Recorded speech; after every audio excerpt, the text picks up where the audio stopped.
Hey everyone, good morning, all of you. Hope all good, all fine, and you are doing best. So, today we are going to discuss 14 September important topics. तो चलिए आज हम शुरू करते हैं. So let's start. Important days देखेंगे.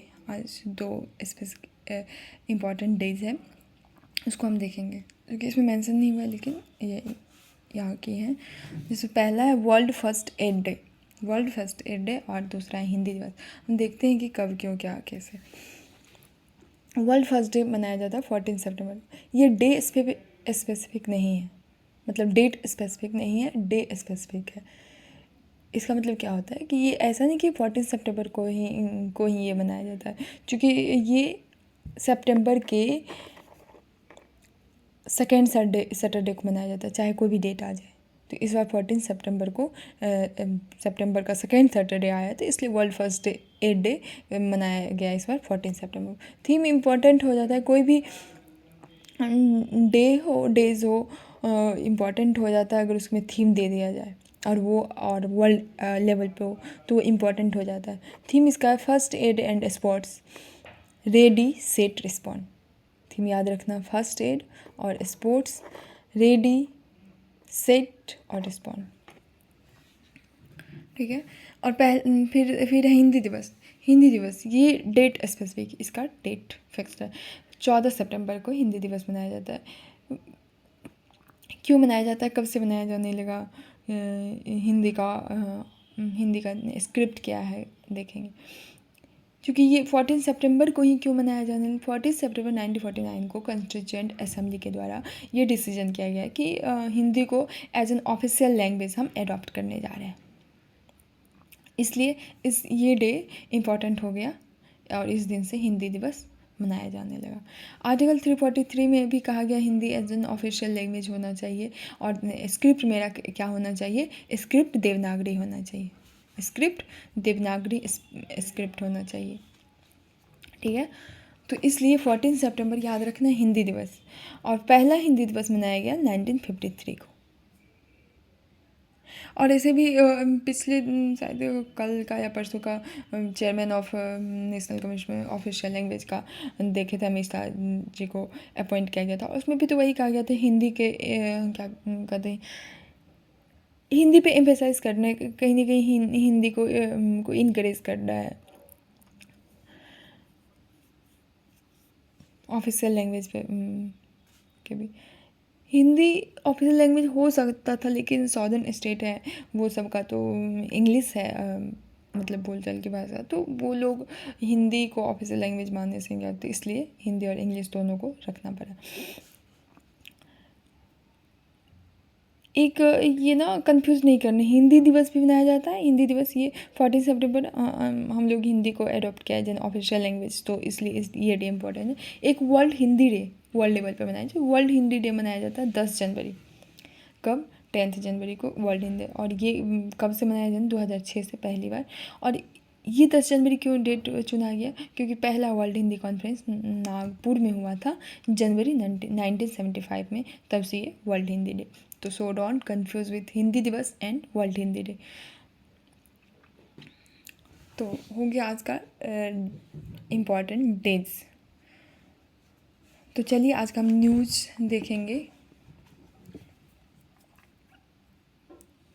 एक CBI का हम देख लेते हैं, कुछ थोड़ा सा न्यूज़ में आ गया था.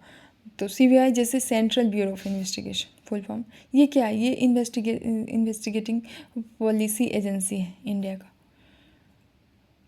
देखिए कोई भी अगर इस तरीके से अगर CBI RBI वो इकोनॉमिक टर्म्स है, सॉरी, कोई भी अगर इस तरीके से इम्पोर्टेंट ऑर्गेनाइजेशंस हो जाता है, तो उसका आपको 2-3 चीज़ इम्पोर्टेंट हो जाता है. उसका फुल फॉर्म, उसका मिनिस्ट्री, उसका हेड क्वार्टर, और एक स्टेचुअरी बॉडी है या कॉन्स्टिट्यूशन बॉडी. मतलब 4-5 चीज़, ना भी कुछ पता हो तो ये 4-5 चीज़ पता रहना चाहिए.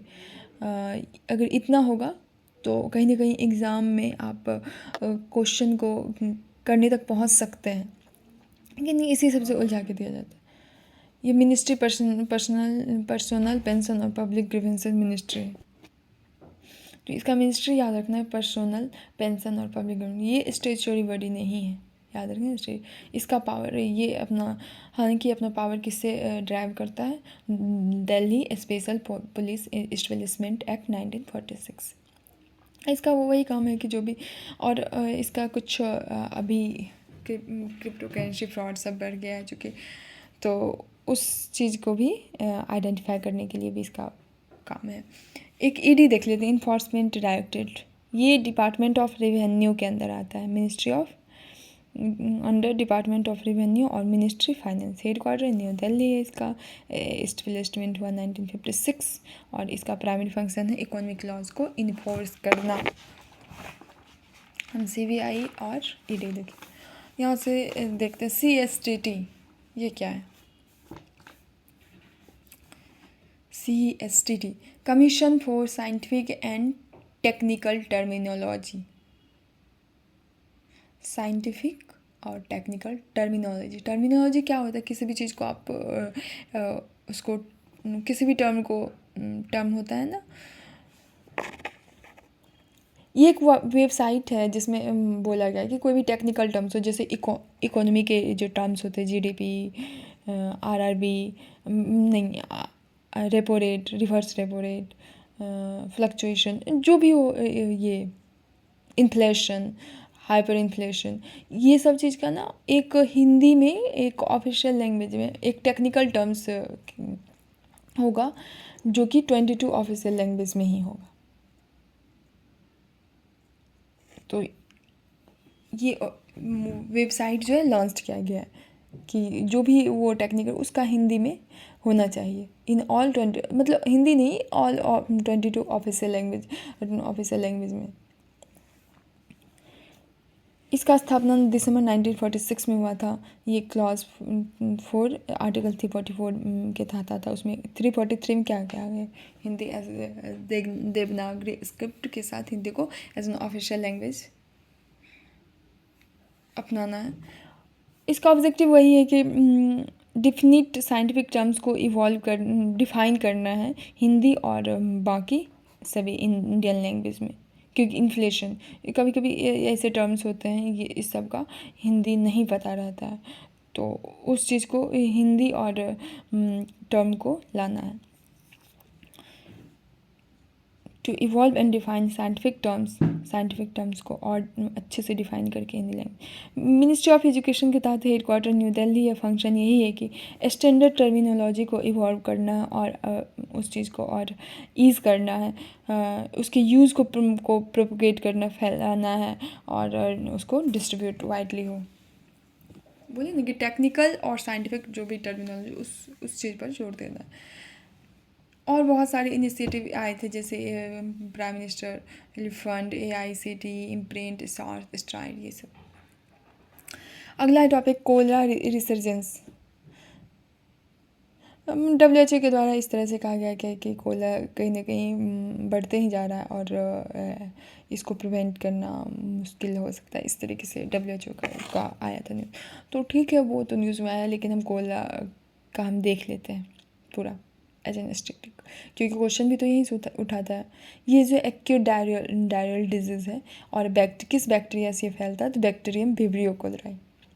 जैसे कोई भी, हाँ हम बात कर लेंगे, जैसे कोई भी डिजीज़ हो तो उसमें आपको क्या पूछेगा, वो किस बैक्टीरिया से फैलता है, किस बैक्टीरिया से, स्प्रेड किससे होता है, ये पूछ लेगा, और स्पेशली वो किस बॉडी पार्ट्स को अफेक्ट करता है। जो भी डिजीज़ हो, डिजीज़ में यही 3-4 टॉपिक पूछता है। और ये कोलरा जो है, ये जो भी लो इम्यूनिटी पीपल होते हैं, जैसे जिसको माल न्यूट्रिशन हो, जो एड्स हो, जिसको इम्यूनिटी लो हो, उसके लिए बहुत ही डेंजरस हो जाता है। कौन? ये कोलरा। जैसे आप कंटेमिनेटेड फूड खा रहे हैं, अनसेफ वाटर ड्रिंक कर रहे हैं, इन्फेक्टेड, आप वैसे इंडिविजुअल्स के टच में आ रहे हैं जो जिसको कोलरा है। और फिर क्या कहते हैं, जैसे अगर देखा जाए तो ये हाई हो जाता है, इसका केस हाई हो जाता है ज़्यादातर कब हॉट ह्यूमिड और रेनी सीजन हो, स्पेशली मानसून जून से सितंबर इस बीच। मलेरिया भी आता है क्योंकि पानी एक जगह एकदम से कलेक्टेड रहता है और फिर उससे फिर वो मलेरिया, फिर टाइफाइड भी तो होता है। टाइफाइड में भी कहीं ना कहीं फूड और वाटर, कंटेमिनेटेड फूड और वाटर, इसके फैक्टर्स वही है। क्लाइमेट चेंज हम लोग देख ही रहे हैं किस तरीके से क्लाइमेट चेंज हो रहे हैं और वो हम लोग को अफेक्ट कर रहा है। और कन्फ्लिक्ट एंड डिज़ास्टर, कन्फ्लिक्ट और डिज़ास्टर कैसे कर सकता है क्योंकि कहीं भी अगर मान लीजिए कहीं युद्ध हो रहा है तो वहाँ हर चीज़, कहीं डिज़ास्टर आ गया है तो वहाँ हर चीज़ एब्रप्ट हो गया है, डिस्टर्ब हो गया, वाटर और सैनिटेशन, तो वहाँ भी कहीं ना कहीं हो जाएगा। Lack of access to clean water, जहाँ क्लीन वाटर और सैनिटेशन का लैक हो वहाँ पॉवर्टी और डिस्प्लेसमेंट। और पॉवर्टी ये तो सबसे बड़ा है ही कोला।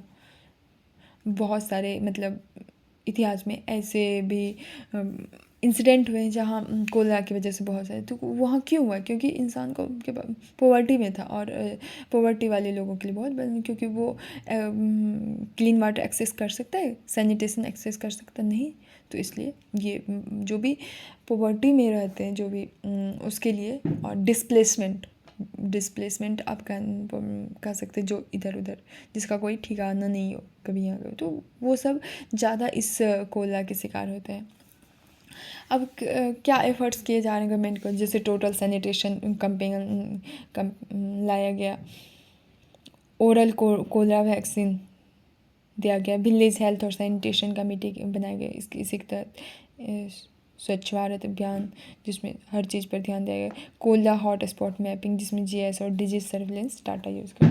तो हम देख लिए कोला किस बैक्टीरिया से होता है, बैक्टीरियम वेब्रियो कोलराई, और स्पेशली इसका क्या कारण है, तो वही कंटेमिनेटेड फूड वाटर, और आप इन्फेक्टेड पर्सन के भी टच में आ जाते हो। और स्पेशली ये किसको अफेक्ट करता है, जो भी लो इम्यूनिटी पीपल बहुत ज़्यादा अफेक्ट होता है। अगला टॉपिक हमारा लायन टेल्ड मकाऊ, एकदम से ये शेर जैसा पूंछ निकला हो रहा था और उसका दाढ़ी भी पूरा होता है। ये इंडिया में ही नेटिव है। अगर हम देखें तो जैसे कर्नाटक, केरला, तमिलनाडु के वेस्टर्न कोस्ट ऑफ के वहाँ सब वहाँ के रेन फॉरेस्ट में देखने को मिलता है। ये ट्रॉपिकल एवरग्रीन फॉरेस्ट प्रेफर करता है, जैसे ऊपर ट्रॉपिकल एवरग्रीन फॉरेस्ट का वो अपर कैनोपी, उसको ये प्रेफर करता है फॉर लिविंग। अगर चूँकि न्यूज़ में इसलिए क्योंकि इसको देख लेते हैं, ये इंडेंजर में है, ये इंडेंजर कैटेगरी में है, तो इसलिए ये न्यूज़ में आ गया और इसको इस पर ध्यान देना है। साइट्स अपेंडिक्स 1 में रखा है, न्यूज़ में इसलिए आया क्योंकि शायद एक डेथ हो गया इसका मकाऊ का, तो और कहीं ना कहीं इंडेंजर में और धीरे धीरे इसका संख्या घट रहा है, तो इसलिए world wild life protection act 1972 schedule 1 में रखा है। इसके कुछ बिहेवियर का बात की, जैसे ये ना 17 डिफरेंट वोकल कॉल्स बात करने के लिए वो यूज़ करते हैं, अलग 17 अलग अलग तरह के वोकल्स का। फेशियल एक्सप्रेशन से भी ये, पोस्चर से, टेल से भी ये बात करते हैं, उस तरीके से कम्युनिकेशन दिखाते हैं। टेरिटोरियल बेसिस वेरी करते हैं और डायर्नल आर्बोरियल होते हैं।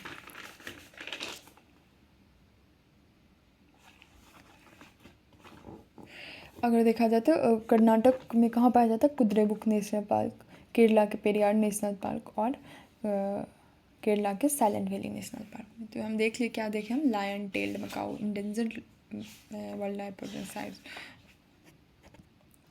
1 में रखा है। और क्या देखें हम, बिहेवियर इसका देख ही लिए, स्पेशली इंडिया में कहाँ, साउदर्न में Karnataka, Kerala, Tamil Nadu evergreen forest prefer करता है। अगला है आयुष्मान भारत प्रधानमंत्री जन आरोग्य योजना ABPMJY। इसके तहत ऐसा नहीं कि ये अभी आया, इसमें कुछ सुधार किया गया है, इस तरीके से ये ये अम्ब्रेला प्रोजेक्ट हेल्थ और वेलनेस सेंटर और नेशनल हेल्थ प्रोटेक्शन स्कीम के तहत इसमें सुधार किया गया। आयुष्मान भारत प्रधानमंत्री जन आरोग्य, इसमें वही कहा गया कि जो भी सीनियर सिटीजन्स है जिसका एज 70 हो गया और उससे ऊपर भी, आइदर वो मतलब उसके ऑक्यूपेशनल स्टेटस को नहीं देखा जाएगा कि वो क्या, तो उसको ना 5 लाख का फ्री हेल्थ इंश्योरेंस दिया जाएगा इंडिविजुअली फैमिली बेसिस पे, सिर्फ उसके लिए। इसमें टॉप अप कवर भी जिसमें 5 लाख ना कि सिर्फ उसके लिए जो भी 70+ एज है, 5 लाख फ्री हेल्थ इंश्योरेंस दिया जाए। और इसी के तहत 2 अमृत में जैसे हेल्थ और वेलनेस सेंटर में 1.5 लाख सब सेंटर बनाया, फिर नेशनल हेल्थ प्रोटेक्शन इसके तहत। इसका वही है कि जो भी कैटास्ट्रॉफिक इलनेस है, जो भी हो रहे हैं एक्सपेंडिचर, उस सब चीज़ को कवरेज करना है। हॉस्पिटलाइजेशन केयर भी को इम्प्रूव करना, नेशनल हेल्थ अथॉरिटी जो है नेशनल लेवल पर सेटअप किया गया है।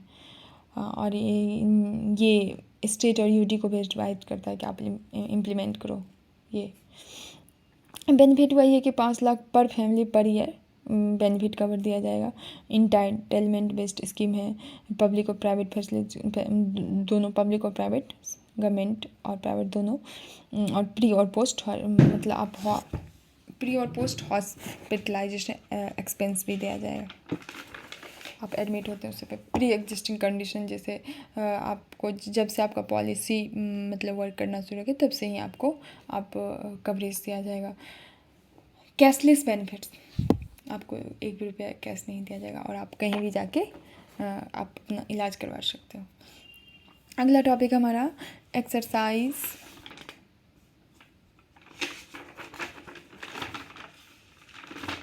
एक्सरसाइज अल नजा, इससे पहले भी हम एक्सरसाइज पढ़े थे इंडिया और एक्सरसाइज ईस्टर्न ब्रिज, इंडिया और ओमान के बीच ही था। ये आ गया एक्सरसाइज अल नजा, ये भी इंडिया और ओमान के बीच ही है। ये 5th एडिशन होने जा रहा है, क्योंकि ये भी ओमान में ही होगा, ओमान के सलाले में। तो यहाँ से इंडियन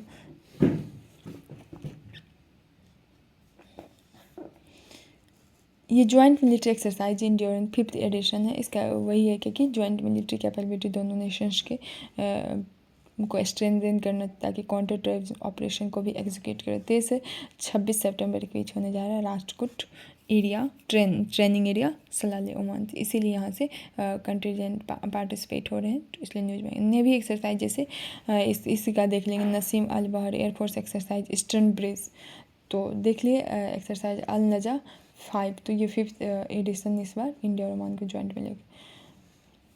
कहाँ हो रहा है? ओमान में ही हो रहा था। आज का न्यूज़ बस इतना ही। एक्सरसाइज अल नजा देखिए, आयुष्मान भारत प्रधानमंत्री जन आरोग्य योजना, और क्या था, लायन टेल्ड मकाऊ, CBI के बारे में देखे, और कोलरा का फिर से रिसर्जेंस देखने को मिला है, और CSTT कमीशन फॉर साइंटिफिक और टेक्निकल टर्मिनोलॉजी, ये सब देखें। तो यही था आज का न्यूज़, बस इतना ही। चलिए आज के लिए बस इतना ही। थैंक यू, कल मिलते हैं, तब तक के लिए take care, goodbye, thank you.